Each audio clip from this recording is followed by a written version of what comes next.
যারা মানুষের অশান্তির কারণ হবে এই দুনিয়াতেই তাদের তিনটা বিপদ আছে। অনেক সময় দেখবেন কিছু মানুষ এমন থাকে তারা মানুষের অশান্তির কারণ হয়। অনেক মানুষ আছে যে মানুষকে সুখ দিতে পারে না, ভালো কিছু বলতে পারে না, কিন্তু উল্টা সে মানুষের ক্ষতি করে, মানুষকে ধোঁকা দেয়, বিশ্বাস নষ্ট করে।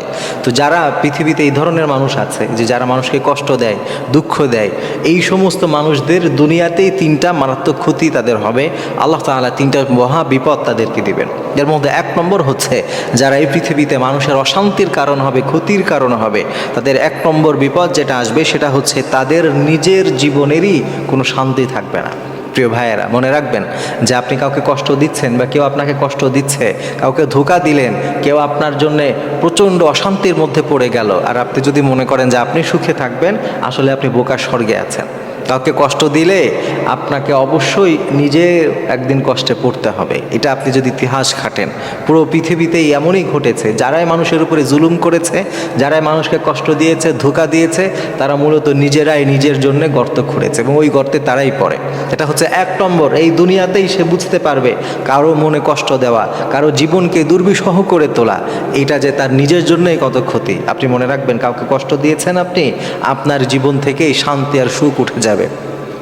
এজন্য প্রিয় ভাই, সবসময় মনে রাখবেন, মনের যেই শান্তি, মনের যেই প্রশান্তি, এটা কখনো আপনি দুনিয়ায় খুঁজে পাবেন না, এটা টাকা দিয়ে কেনা যায় না। মনের শান্তি এটা এমন একটা শান্তি, এটা শুধুমাত্র আল্লাহ তাআলার কাছে রয়েছে।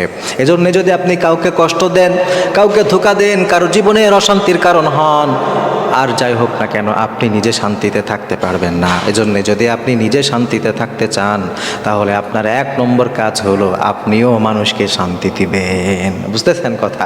আপনি যদি নিজে সুখে থাকতে চান, অন্য মানুষেরও আপনি সুখের কারণ হন। এই জন্য হাদিসের মধ্যে আছে, নবী সাল্লাল্লাহু আলাইহি ওয়াসাল্লাম বলেছেন যে তুমি যদি ভালো কথা বলতে না পারো, চুপ থাকো, কিন্তু অশান্তির কথা বলে, উল্টাপাল্টা কথা বলে মানুষের মনে কষ্ট দিও না। কারো যদি ভালো করতে পারি করলাম, না হলে আমি চুপ থাকলাম। অন্তত পক্ষে আমার দ্বারা যেন মানুষের কষ্ট না হয়, এই ব্যাপারটা নিশ্চিত করতে হবে। না হলে কিন্তু এক নম্বর বিপদ, নিজের জীবনে শান্তি থাকবে না। দুই নম্বর হচ্ছে সম্মান পাওয়া যাবে না। প্রিয় ভাইয়েরা, সম্মান এটা মানুষের হৃদয় থেকে আসে। মনে রাখবেন, আপনি কাউকে কষ্ট দিচ্ছেন, কারোর উপরে জুলুম করেছেন, কাউকে ধোঁকা দিয়েছেন, আপনি কখনো সম্মান পাবেন না। অনেক সময় অনেকের দেখা যায় যে অনেক পাওয়ার আছে সমাজে, অনেক বেশি পাওয়ার থাকলে হয়তো মানুষ সামনে থেকে সালাম দিবে, কিন্তু পেছন থেকে ঠিকই গালি দিবে। আপনি প্রকৃত যে সম্মান, এটা আপনি কখনো পাবেন না এই দুনিয়াতে। এই দুই নম্বর শাস্তি আপনার হবে। এরপরে তিন নম্বর হচ্ছে কারো জীবনের আপনি অশান্তির কারণ হলে, কাউকে কষ্ট দিলে, আর যাই হোক, আপনি জীবনে সফল হতে পারবেন না। কাউকে যদি কষ্ট দিয়ে আপনি মনে করেন, কাউকে যদি ধোঁকা দিয়ে আপনি মনে করেন আপনি সুখে থাকবেন, আপনি সফল হয়ে যাবেন, কারো সম্পদ আপনি নষ্ট করেছেন, কারো মন আপনি ভেঙে দিয়েছেন, আপনি নিজে জীবনে যত কিছুই করতে চান না কেন, লিখে রাখেন, আপনি সফল হতে পারবেন না। কারণ সফলতা এটা কার হাতে? এটা আল্লাহর হাতে। এটা কখনো আপনি চাইলেই যে সফল হয়ে যাবেন, ব্যাপারটা এমন নয়। এই জন্য দেখা যায় অনেক সময় কিছু মানুষ আছে অল্প কাজ করে, স্ট্রাগল কম করে, কিন্তু আল্লাহ তাআলা তাদেরকে অনেক উপরে উঠিয়ে নেন। আবার কিছু মানুষ দেখবেন দুনিয়াতে এমন আছে, তারা নিজেরা অনেক স্ট্রাগল করে, অনেক কাজ করে, পরিশ্রম করে, কিন্তু যাই করে না কেন সফল হতে পারে না। কারণ এটা কার হাতে? এটা আল্লাহর হাতে। এজন্য যদি আপনি জীবনে সফল হতে চান, কারো সফলতা দেখে হিংসা করবেন না, কাউকে পিছনে টান দিয়ে ধরবেন না।